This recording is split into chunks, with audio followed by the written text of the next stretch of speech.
ഞാനിപ്പോൾ ലൈവിൽ വന്നത് കുറേ കാര്യം പറയാനാണ്. ഞാൻ ചിലതൊക്കെ പറയുമ്പോൾ എല്ലാവർക്കും വലിയ ഇത് എന്നാ വല്ല തെറിയാലും വിളിക്കുന്നത്. എന്തിനാണല്ലോ തെറി വരിക്കുന്നത്? ഞാൻ കണ്ടാക്കേണ്ട ന്യായമല്ലേ പറയുന്നത്. അതുകൊണ്ട് എന്താ നിങ്ങളുടെ അഭിപ്രായങ്ങൾ അറിയാൻ വേണ്ടിയിട്ടാണ് ഞാനിപ്പോൾ ഇതുവരെ ചെയ്ത ഇതിനെക്കുറിച്ചുള്ള അഭിപ്രായങ്ങൾ അറിയാൻ വേണ്ടിയിട്ടാണ് ഇന്ന് ഞാൻ ഈ ഫേസ്ബുക്ക് ലൈവിൽ വന്നിട്ടുള്ളത്.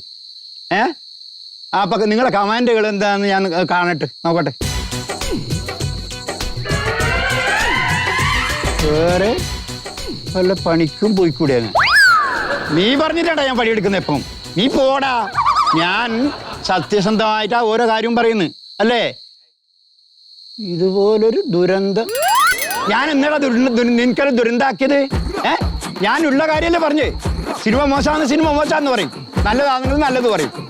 കണ്ടാക്കണ്ട ന്യായം അന്നേരം പറയുന്നല്ലേ ഞാൻ.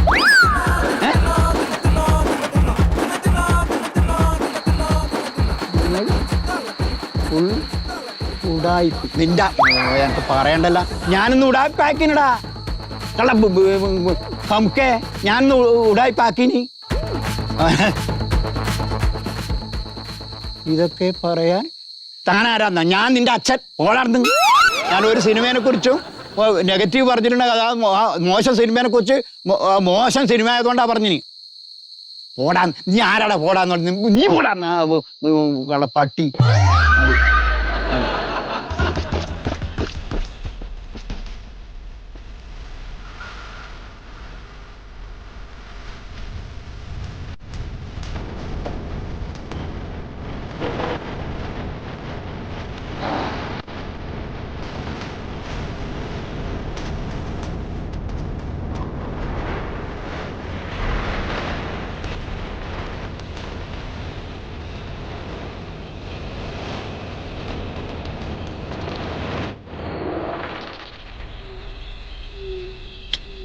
എത്ര ആലോചിച്ചിട്ട് എനിക്ക് പിടുത്തം കിട്ടുന്നില്ല. എങ്ങനെ നമ്മളെ പടം ഇങ്ങനെ പൊട്ടിപ്പോയത്? ആള് വരില്ല. അതാണ് 10-40 വർഷം ഗൾഫിൽ കിടന്ന് അധ്വാനിച്ചുണ്ടാക്കിയ കാശ് മുഴുവൻ കൊണ്ടുവന്ന് സിനിമയിൽ ഇറക്കിയിട്ട് എന്തെങ്കിലും ഒന്ന് കിട്ടണ്ടേ? എന്തെങ്കിലും ഡിസാസ്റ്റർ ആയിപ്പോയി. എന്താ ദുരന്തമായി പോയി എന്ന് പറയായിരുന്നു സാറേ. ഞാൻ എൻ്റെ ബ്രില്യൻസ് മുഴുവൻ ആ പടത്തിലേക്ക് കൊണ്ടുവന്നിട്ടുണ്ട്. ഒലക്ക എന്നിട്ട് എന്തോ ഉണ്ടായിന്ന് പറ. മൊയ്തി സാറേ, ഇപ്പൊ പടം എന്തായാലും പൊളിഞ്ഞ്. ഇത് വല്ല പാലവോ വല്ല കെട്ടിടമൊക്കെ ആണെങ്കിൽ നമുക്ക് രണ്ടാമത് പുതുക്കി പണിയാം പൊളിഞ്ഞതിനെ. ഇപ്പൊ സിനിമയാണ്, ഇതൊന്നും ചെയ്യാൻ പറ്റില്ല. അത് പോയത് പോയി. അതെ സാറേ, എൻ്റെ ബ്രില്യൻസിനനുസരിച്ചുള്ള പ്രേക്ഷകർ സിനിമയ്ക്ക് കയറിയില്ല എന്നുള്ളതാണ് വസ്തുത. നിന്റെ ബ്രില്യൻസ് കാരണം ഇപ്പൊ ഈ റിസോർട്ടും കൂടി പണയം വെക്കണ ഗതികേടിലാണ് ഞാൻ നിൽക്കുന്നത്. നിന്റെ ബ്രില്യൻസിന്റെ പ്രേക്ഷകരാരാ? ഞങ്ങൾ വിളിച്ചുകൊണ്ടിരുന്നോ? കുറച്ച് നിലവാരമുള്ള പ്രേക്ഷകർ വരണമായിരുന്നു. അത് കൊണ്ടുവരണം. തന്റെ പടം ഇറങ്ങുമ്പോ വരണം. അത് പബ്ലിസിറ്റിയാണ് നമ്മുടെ പ്രശ്നമായത്. മൊയ്തി സാറേ, എന്തായാലും വരുമ്പോ ആരെങ്കിലും മണ്ടയ്ക്ക് ചാടില്ല. ഇല്ല അത് സാറ് കേൾക്കണം. എൻ്റെ വീട്ടിൽ നിന്ന് ടൗണിലേക്ക് 10 കിലോമീറ്റർ ദൂരമുണ്ട്. ഈ 10 കിലോമീറ്റർ ദൂരത്തിൽ ഒരു മതിലിൽ പോലും നമ്മുടെ സിനിമയുടെ പോസ്റ്റർ ഇല്ല. മൊയ്തി സാർ അത് പറയരുത്. ഞാൻ നിങ്ങളുടെ വീടിന്റെ അവിടെ ഫുള്ള് ഒട്ടിച്ചാണ്. അപ്പം നിങ്ങളുടെ ആരെങ്കിലൊക്കെ തന്നെ വലിച്ചേറി കളഞ്ഞിട്ടുണ്ടാവും. അതെ, നിങ്ങളിപ്പോ പരസ്പരം പഴിയാരിയിട്ടൊന്നും ഒരു കാര്യമില്ല. കാശ് ചെലവായത് എൻ്റെ കാശ് മുഴുവൻ പോയി കിടക്കുക. ഇപ്പൊ ഇത് തിരിച്ചു വരാൻ വല്ല മാർഗം ഉണ്ടോ? അല്ലെങ്കിൽ അത് എന്ത് ചെയ്യണം? അതിനെ കുറിച്ച് പറ. OTT-ൽ ഇറങ്ങട്ടെ, നമ്മളെ പടങ്ങൾ ആൾക്കാർ ഏറ്റെടുക്കും. OTT-ൽ ഇറങ്ങണമെങ്കിൽ ഇത് ആദ്യം തിയേറ്ററിൽ ഓടണം. സാറേ, ഈ ഇപ്പൊ വന്ന പടം തന്നെ അല്ലേ OTT-ലും പറഞ്ഞത്, അല്ലാതെ മാറ്റമൊന്നും സംഭവിക്കില്ലല്ലോ. നിങ്ങളൊരു കാര്യം മനസ്സിലാക്കണം. ഉണ്ണി മരിച്ച് അഭിനയിച്ചിട്ടുണ്ട് നമ്മളെ ഫിലിമിൽ. ഉണ്ണി മരിച്ചില്ലെങ്കിൽ അവനെ കൊല്ലണമെന്ന് വിചാരിച്ചാ കേട്ടോ. അവന് ഈ പ്രമോഷന്റെ ഭാഗമായിട്ട് നടന്ന പ്രസ് മീറ്റിങ്ങിൽ അവൻ സംസാരിക്കുന്ന കേട്ടിട്ട് അവന്റെ ആണപ്പല്ല് അടിച്ചു കൊടുക്കണമെന്ന് സാറ് പറഞ്ഞ കറക്റ്റാ. ഈ ഉണ്ണി ആ പ്രസ് മീറ്റിൽ കുറച്ചുകൂടെ നല്ലതായിട്ട് പത്രക്കാരോടും ചാനലുകാരോടും ഇടപെട്ടിരുന്നെങ്കിൽ നമ്മുടെ പടത്തിന് ഇങ്ങനെ ഒരു മോശം ഇത് വരില്ല. എങ്ങനെ പെരുമാറും? അത്രയും പ്രകോപിതരാക്കിയില്ലേ നമ്മുടെ ചാനലുകാര്. എന്ത് പിന്നെ ചോദിക്കേണ്ട ചോദ്യങ്ങളാണ് ഉണ്ണിയോട് ചോദിച്ചത്. ചാനലുകാർ എന്ത് ചോദിക്കുമെന്ന് പറഞ്ഞാൽ അതിന് മറുപടി അറിയാൻ നിൽക്കല്ല. നമ്മൾ ഇത്രയും കാശും ചെലവാക്കി ഒരു പടം റിലീസാവാൻ നിൽക്കുന്നു. അപ്പൊ അതിനനുസൃതമായിട്ട് എന്തെങ്കിലും സംസാരിക്കാന്നല്ലാതെ ചാനലുകാരോട് തട്ടി കയറാൻ പോവുകയാണ്. സാർ, ഒരു കാര്യം സാർ മനസ്സിലാക്കണം. ഇത്രയും തിരക്കുള്ള ഒരു ആർട്ടിസ്റ്റ് എന്നോടുള്ള കമ്മിറ്റ്മെന്റിന്റെ പേരിലാണ് നമുക്ക് ഡേറ്റ് വന്നത്. 2 വർഷം കാത്തിരുന്നിട്ടാണ് നമുക്ക് ഉണ്ണിയുടെ ഡേറ്റ് കിട്ടിയത്. ഈ പടം ഇറങ്ങിയ ഒരു പുള്ളിയുടെ കുറെ ഡേറ്റ് ഫ്രീ ആയിട്ടുണ്ട്. ഓക്കെ പറഞ്ഞിരുന്ന പല നിർമ്മാതാക്കളും പിന്മാറിയിട്ടുണ്ട്. സാറിന് വേണമെങ്കിൽ ഒരുപാടും കൂടെ ചെയ്യാൻ പുള്ളി. അതെ, മന്മഥൻ അങ്ങനെ അധിക്ഷേപിച്ച് സംസാരിക്കരുത്. നിരവധി ഹിറ്റുകൾ ഉണ്ടാക്കി തന്നൊരു നടനാണ് ഉണ്ണി. അയാളെ കുറിച്ച് അങ്ങനെ പറയാൻ പാടില്ല. ചേട്ടോ അതൊക്കെ വലിയ വലിയ ഡയറക്ടേഴ്സിന്റെ നല്ല ഡയറക്ടേഴ്സാണ് അയാളെ വെച്ച് പടം ചെയ്തത്. പിന്നെ എന്തുകൊണ്ട് സാറിന്റെ പടം ഹിറ്റായില്ല പുള്ളി അഭിനയിച്ചിട്ട്? അല്ല സാറേ, എനിക്ക് എൻ്റെ പടത്തിൽ നല്ല വിശ്വാസമുണ്ട് സാർ. തനിക്ക് വിശ്വാസം ഉണ്ടെങ്കിൽ ഇതാ ഒരു കാര്യം ചെയ്യും, എനിക്ക് ചിലവായ കാശ് മുഴുവൻ ഇങ്ങോട്ട് തന്നിട്ട് തന്റെ വീട് വിറ്റിട്ട് അതിന്റെ കടന്നു തരും. അല്ല സാർ, ഒരു കാര്യം ആലോചിക്കുക. ഇപ്പൊ നമ്മുടെ വർമ്മയുടെ വരവ് കണ്ടിട്ട് പ്രിവ്യൂ കണ്ട ആളുകൾ എത്ര നല്ല അഭിപ്രായം പറഞ്ഞിരിക്കുന്നത്. ഏടോ വെറുതെ വിളിച്ചു വരുത്തി സിനിമ കാണിച്ചു കൊടുക്കുമ്പോൾ ആ തെണ്ടികൾക്ക് എന്തും പറയാം. മാത്രമല്ല പ്രിവ്യൂ കാണാൻ വന്ന അത്രയും സാറിന്റെ ബന്ധുക്കളാണ്, കുടുംബക്കാരും അയൽവക്കക്കാരും ഒക്കെ. ഇനിയിപ്പോൾ അതൊന്നും പറഞ്ഞിട്ട് കാര്യമില്ല.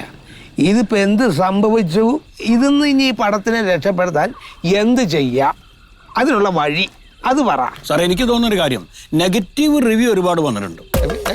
എങ്ങനെ നെഗറ്റീവ്? നമ്മളെ പടം മോശമാണ്, നേരത്തെ കുട്ടി നമ്മളെ പടത്തെ അധിക്ഷേപിക്കുന്ന രീതിയിലുള്ള ചില റിവ്യൂസ് വന്നിട്ടുണ്ട്. ആര്? അല്ല അത് ശരിയാണ്. സാറ് പറഞ്ഞ ആ കാര്യം കുറച്ച് അങ്ങനെ ഒരു സംഭവം കയറിയിട്ടുണ്ട്. ഒരു പ്യാരിജാതനുണ്ട്, പ്യാരിജാതന്റെ റിവ്യൂ, അവന്റെ ഒരു യൂട്യൂബ് ചാനൽ. യൂട്യൂബിൽ ഇതൊക്കെ ചെയ്യുന്ന ഈ സിനിമ റിവ്യൂ പറഞ്ഞ ഒരുത്തനുണ്ട്. എനിക്കറിയാം, എല്ലാ സിനിമയ്ക്ക് ഇങ്ങനെ തന്നെ സാറേ അറിയോ? എനിക്കറിയാം. എന്നാ വഴിയുണ്ട്? കോടികൾ ഇറക്കി ഇവിടെ ഒരു സിനിമ എടുക്കുമ്പോൾ ഏതെങ്കിലും ഒരു കോന്തം വന്ന് കണ്ണി കണ്ടു വളർത്തിട്ട് ഈ പൈസ നഷ്ടപ്പെടുത്തി ഒരു തരം തൂക്കുമരത്തിലേറ്റാനുള്ള പരിപാടിയാണ് അവൻ്റെ ആക്കിയെങ്കിൽ അതിന് വഴിയുണ്ട്. ഈ കാശ് ഇറക്കിയത് തിരിച്ചു കിട്ടാനോ ഞാൻ അവന് നേരെ കേസ് കൊടുക്കും. അവൻ മാത്രമല്ല വേറെ ഉണ്ട്. അവനെ പോലെ ഒരുപാട് യൂട്യൂബേഴ്സ് ഉണ്ട്, അവരൊക്കെ പിടിക്കണം. ഹായ് ഗൈസ്, പ്യാരി ഫിലിം റിവ്യൂവിലേക്ക് വീണ്ടും സ്വാഗതം. ഇന്നലെ പുറത്തിറങ്ങിയ പ്രകാശന്റെ ലുങ്കി എന്ന സിനിമയെ കുറിച്ചാണ് എനിക്കിന്നിവിടെ പറയാനുള്ളത്. ഞാൻ ഇന്നലെ പ്രകാശന്റെ ലുങ്കി ഫസ്റ്റ് ഷോ തന്നെ കയറി കണ്ടു. വളരെ ഫാമിലി എൻ്റർടൈനറായ മനോഹരമായ ഒരു സിനിമയാണ് പ്രകാശന്റെ ലുങ്കി. ധൈര്യസമേതം നമുക്ക് ടിക്കറ്റ് എടുത്ത് ആ സിനിമ കാണാൻ സാധിക്കും. പുതിയ എഴുത്തുകാരനും പുതിയ സംവിധായകനും പുതിയ നടന്മാരുമൊക്കെ അഭിനയിച്ചുകൊണ്ട് ഒരു ചെറിയ ബഡ്ജറ്റിൽ ഒരു മനോഹരമായ ചിത്രമാണ് പ്രകാശന്റെ ലുങ്കി എന്ന പേരിൽ ഒരുക്കിയിരിക്കുന്നത്. ഇത്തരം പടങ്ങൾക്കാണ് നമുക്ക് പിന്തുണ കൊടുക്കേണ്ടത്. പിന്നെ എടുത്തു പറയാവുന്ന ഒരു നെഗറ്റീവ്, ഇടയ്ക്കിടയ്ക്കുള്ള കട്ടുകൾ നമ്മുടെ സ്റ്റോറി ടെല്ലിങ്ങിനെ ബാധിക്കുന്നുണ്ടോ എന്നൊരു സംശയമുണ്ട്. അതുപോലെ ക്യാമറ ടെക്നിക്കും ഗിമ്മിക്കും ഒക്കെ ഇത്തിരി കഥയെ വിഴുങ്ങുന്ന രീതിയിലായിപ്പോയോ എന്ന് എനിക്ക് തോന്നി. എന്നിരുന്നാലും ടോട്ടലി പറയുകയാണെങ്കിൽ വളരെ മനോഹരമായ ഒരു കൊച്ചു സിനിമയാണ് ഈ പ്രകാശന്റെ ലുങ്കി എന്ന സിനിമ നമുക്ക് സമ്മാനിച്ചിരിക്കുന്നത്. അപ്പോൾ അടുത്ത ഒരു പടത്തിൻ്റെ റിവ്യൂമായി നമുക്ക് വീണ്ടും കാണാം. Okay guys. എന്താ വെച്ചാ എന്ത് വായിച്ചു നോക്ക്.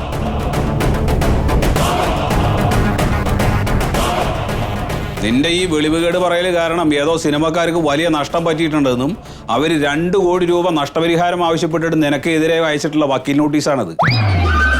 2 കോടി രൂപയെ ഞാനടക്കാനാ? പിന്നെ ആരടക്കണത്? ഞാൻ എവിടെ നടക്കാനാണ്? എവിടെയെങ്കിലും പോയി അടച്ചോ. എൻ്റെ കയ്യിൽ 5 പൈസ തരാനില്ല. മാത്രമല്ല 2 കോടിയാണ്.